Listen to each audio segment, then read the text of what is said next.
Departing Air New Zealand CEO Christopher Luxon may make a tilt at a new career in politics, but says he's had no conversations with any parties about standing in a particular electorate seat. Mr Luxon announced yesterday that he would be quitting the airline in September after 7 years in the top job, adding fuel to speculation that he is eyeing a move into politics. He says he's keeping his options open at this stage, including taking a corporate job overseas and doing more work in the not-for-profit sector. Business reporter Nona Peltier sat down with Christopher Luxon and began by asking him if the government should continue to own a half stake in Air New Zealand. No, actually, it's been a very good thing. To be honest, that cornerstone shareholding that the government's held since 2001 has been actually, I think, quite a positive thing. The trick is making sure that the company remains always fully independent. And why is that important? It's important because otherwise, frankly, you won't attract world-class talent if they think they're working for a government department. You won't be able to innovate and act commercially in that regard. If you've got constant interference.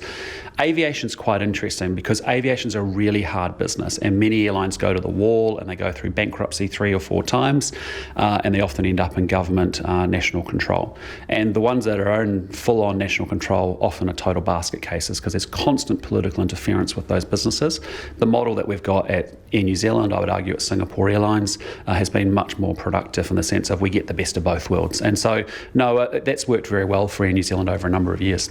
So staying with politics, it's clear that you have some political aspirations, at least that's what your colleagues would say, and the industry more generally, and of course politicians are punting that you're going to step up and stand for national in the next coming election. Is that what you're going to do? Yeah, look, I appreciate there's lots of speculation of lots of other people talking about what I may do in the future. The bottom line is it will be my decision.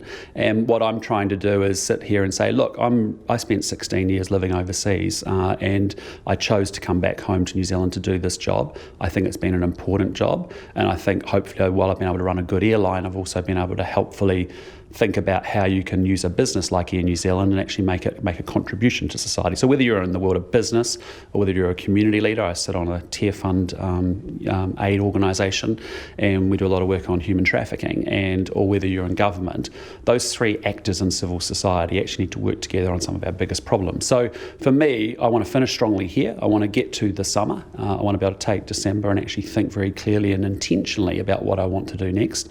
And that could take many forms. It could take the form of another corporate experience. That, in fairness, would probably more likely be overseas. Secondarily, it could take the form of me wanting to get more involved in a lot of non-profit stuff that I'm quite interested in as well. And thirdly, going into politics, and that is something that is, I'm not ruling out, is where we are. Well, I'm sure you've been courted. Well, no, there's no plan. And so I know there's a lot of conjecture, and I'm going to run in this seat, and I'm going to run, none of that's been, there's been no conversation about that whatsoever.